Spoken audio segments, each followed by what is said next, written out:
The story begins at a time when a strange and terrifying disaster had struck the world. A scientist who was trying to find a cure for a deadly virus accidentally created a kind of rain that killed people in seconds just by touching their skin. Within days, one after another, entire cities were wiped off the map as if they had never existed. The story then flashes back to a few days earlier, before all of this began. In a university in Denmark, a girl named Simone is seen rushing to her class for exams. Suddenly, her father Frederick arrives, panic clearly written all over his face. Without explaining anything, he grabs Simone's hand and pulls her into the car. Inside, her little brother Rasmus and their mother are already waiting. Frederick is driving fast, visibly stressed. He's taking them deep into the forest toward a secret bunker, one that was built by the company he worked for, called Apollo. The sky is dark, clouds are gathering, and the wind is getting stronger. It feels like it could start raining any second. Up ahead, several cars have crashed and blocked the road. People start yelling at Frederick in frustration, but he ignores them and rushes his family into the forest. As soon as they enter the woods, the first raindrops begin to fall. Frederick quickly scans his fingerprint and unlocks the bunker door. Inside, everything is ready: food, water, and even an independent air system that could last for years. Simone and Rasmus have no idea why their father brought them here. Then Frederick puts on a protective suit and prepares to leave. He says just one thing: until I return, no one leaves this bunker.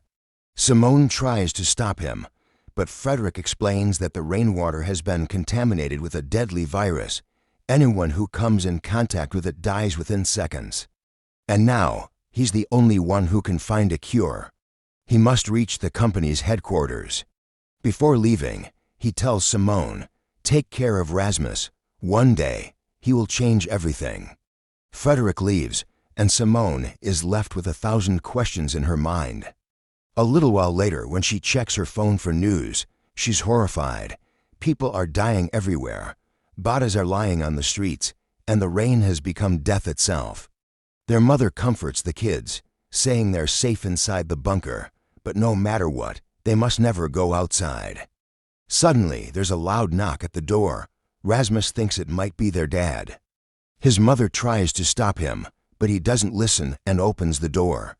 A man collapses inside, completely drenched, his skin burning away. In his agony, he grabs Rasmus and tries to pull him out. Their mother quickly pushes the man away and throws herself outside to save her son. The rain hits her instantly, and she becomes infected too. With her dying breath, she says only one thing: take care of each other. Simone, crying, shuts the door and desperately tries to call Frederick, but there's no signal. She remembers her father's words: act normal in front of Rasmus. That memory gives her strength. She starts checking the bunker's systems and learns that Apollo had built more bunkers like this one.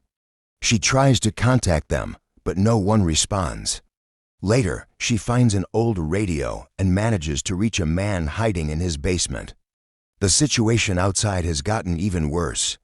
The man tells her some survivors are being taken to hospitals. Simone gives him her father's contact number, asking him to try calling, but there's still no response. Her heart sinks. She starts to believe Frederick might not be alive anymore.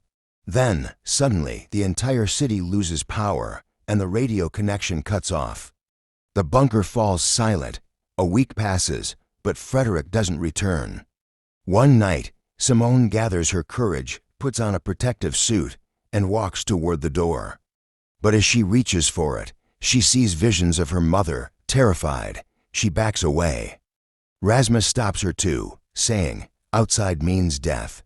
Months pass like this. Simone takes care of her little brother, learns how to maintain the systems, and tries to make life inside the bunker feel normal. She remembers how Rasmus once suffered from a strange illness, and that it was her father who had personally created a cure for him. She also recalls how Apollo became interested in that virus afterward. A terrifying thought crosses her mind. Was this virus created by their father himself? 6 years pass. Still no word from Frederick. Rasmus has grown older now, restless and desperate to go outside because their food supply is running low. At first, Simone refuses, but then decides she must see what's left of the world herself. Late at night, when Rasmus is asleep, she puts on her suit and opens the bunker door. The moment she steps outside, the same haunting visions of her mother appear again, but this time, she doesn't flinch. Holding back her fear, she keeps walking. A little farther ahead, she finds her mother's skeleton, lying still. Beside it stands a deer, silent and motionless. Simone stares at the skeleton, tears streaming down her face, her heart echoing with just one question: who started all of this? Simone walks through the forest and reaches an old, deserted road. Abandoned cars are scattered everywhere, some wrecked, some half buried in the ground. Dense trees have grown on both sides of the road, as if no human has passed through in years. But Simone keeps walking, not looking around, focused only on one goal: to reach the hospital where some survivors were supposedly taken. When she arrives, she calls out loudly, but no one answers. She pushes open the door and steps inside. Everything is destroyed. Walls are crumbling, water covers the floors, and bodies lie scattered everywhere. The air is filled with a haunting silence. Suddenly, out of the darkness, a starving Wolf emerges. Simone's heart pounds wildly. Panicking, she rushes into the next room and hides. For a while, everything stays quiet. When she doesn't hear anything outside, she slowly steps out and carefully makes her way back to the bunker. Once inside, she tells Rasmus everything, that the situation outside is even worse than before, and staying here any longer might not be possible. Together, they decide that the next day, they'll try to reach another bunker located somewhere else in the city. That night, they get ready and go to sleep, but things take a sudden turn. The oxygen level inside the bunker starts dropping fast. Neither of them understands what's happening. Within moments, Simone collapses. Luckily, Rasmus hears the alarm. He quickly lifts his sister, opens the door, and runs outside with her. Once they're out of the bunker, they realize something unbelievable. Even without protective suits, they feel fine. That means the air is now safe. The virus, or rather, death itself, is finally gone. But in that brief moment of relief, a new danger awaits them. A group of people suddenly surrounds them, guns in hand. These are the same people who had seen Simone near the hospital earlier. When she went back to the bunker, they had tampered with the oxygen system to force them out and steal their supplies. Now, holding them at gunpoint, they lock the siblings inside a room in the bunker and head out to search for food. But they find nothing. The food supplies are long gone. Their leader, Martin, furious and frustrated, decides to leave them locked up and move on. At that moment, Simone writes something on a piece of glass that she knows where they can find a stockpile of food. Then she deliberately tears the map showing the other bunker locations. Martin realizes he has no choice if he wants food. He has to take Simone and Rasmus with him. Martin looks at them for a moment, and old memories come flooding back. He remembers his time in the army, when he was stationed at a bridge to stop anyone from leaving the city, to prevent the virus from spreading. One day, he saw a woman carrying her child, trying to cross under the bridge to the other side. Martin fired warning shots into the air, trying to stop her, but she didn't stop. He couldn't bring himself to shoot her and let her go.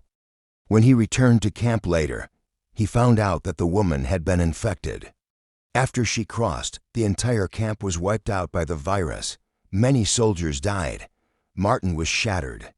From that day on, he made a promise to himself he would never trust anyone again. Back in the present, Martin tries to shake off the memories and refuses to believe Simone's story.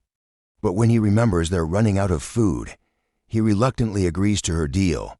He releases Simone and Rasmus and decides to take them with him. For the first time in years, Simone and Rasmus step out into the open world. The sunlight, the air, the open sky, it all feels like a dream, but their relief doesn't last long. Martin tells them that now, there's a severe shortage of both food and water. People are surviving by killing others and eating them. Simone and Rasmus are horrified. Just then, they spot another group in the distance, equipped with thermal drones that detect human body heat to track survivors. Martin quickly wraps everyone in aluminum foil to block the drones from spotting them. Nearby, they see two more people. One of them, a young woman, starts running toward them for help. Simone wants to save her, but Martin stops her, warning that helping strangers can get everyone killed. However, a girl from his own group, Beatrice, sides with Simone. The two women run after the stranger together. The woman, while running, slips by a small stream and falls into the water. Her pursuers are about to kill her when Martin arrives and shoots both of them dead. But because she fell into the water, the woman has already been infected. Martin looks at her, hesitates for a moment, then shoots her too. Watching this, Simone is shaken to her core. She realizes that there's only one rule left in this world now: to survive, no matter what the cost. Everyone realizes that the danger of the virus still isn't completely gone. Even a single drop of rainwater on the ground could infect someone. That's why Simone decides to lead everyone toward another bunker, one whose location she still remembers. It would take them about a full day to reach it. Before night falls, the group stops at an old, abandoned house by the road. Inside, they find old hunting gear, clothes, and a few leftover supplies. Among them, a couple of bottles of clean water. Seeing this, John gives the water to his sick partner, Lee. The care and affection between them bring a faint smile to Simone's face. At first, Simone's only goal was to use these people's help to reach the next bunker safely. But slowly, her heart starts to change. She begins to feel that Martin and his team aren't really bad people. Gradually, she starts to soften toward them. The next morning, everyone sets off again with renewed hope. While walking, Rasmus accidentally steps into a puddle of water. Seeing this, Martin immediately draws his gun, thinking Rasmus might be infected. But Simone quickly steps in front of him to stop him. She takes off Rasmus's shoe and checks his socks. To everyone's surprise, they're completely dry. The shoes were waterproof, and Rasmus is perfectly fine. Martin lets out a deep breath and lowers his gun. Then, the group continues on their way. After walking for hours, they finally reach the bunker Simone had mentioned. The door unlocks with Simone's fingerprint. As they enter, everyone's faces light up with joy. The place is stocked with enough food and water to last for years. The group celebrates, eating to their heart's content for the first time in ages. But deep inside, Simone feels uneasy. She still doesn't completely trust Martin or his team. When she asks him directly, Martin tells her that she's been living in a bunker for 6 years. She has no idea how much the world has changed. He says he's not a bad person, but in times like these, trust is a dangerous thing.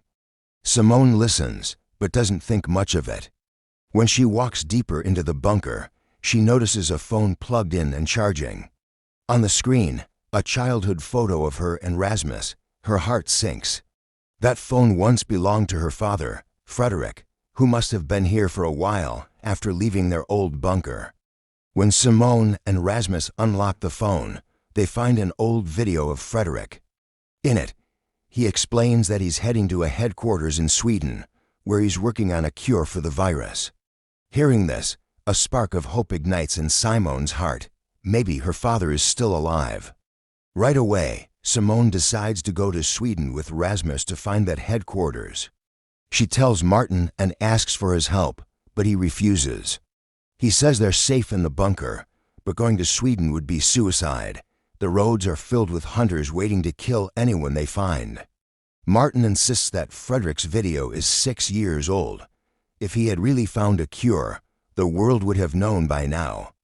But Simone doesn't listen. She gathers a few days' worth of supplies and leaves the bunker with Rasmus. Behind them, Beatrice, John, and Lee also decide to follow. Simone and Rasmus have no idea their friends are following them. As they get close to the city, they come across an old bus blocking the road. Exhausted, they step inside to rest for a while. A little later, they hear faint noises outside. Peeking through the window, they spot a few moving shadows. Their hearts start pounding, but when they step out to check, they're relieved to see it's Beatrice, John, and Lee. The reunion brings Simone a moment of peace. She wants the three of them to stay safe in the bunker, but they refuse. They've decided to stick with her no matter what. Together, they settle in a safe spot and share a meal. But the peace doesn't last long. Soon, a group of hunters arrives. Everyone runs for their lives. In the chaos, Simone gets separated and ends up near an old fence lined with missing persons posters. Her heart feels heavy as she looks at them. Then, she spots a little boy standing alone ahead. Dark clouds begin to gather in the sky. It looks like it could start raining any moment. The question now is, will they make it to safety before the rain begins? Don't forget to tell us in the comments, hit the like button, and subscribe to the channel. We'll see you in the next video.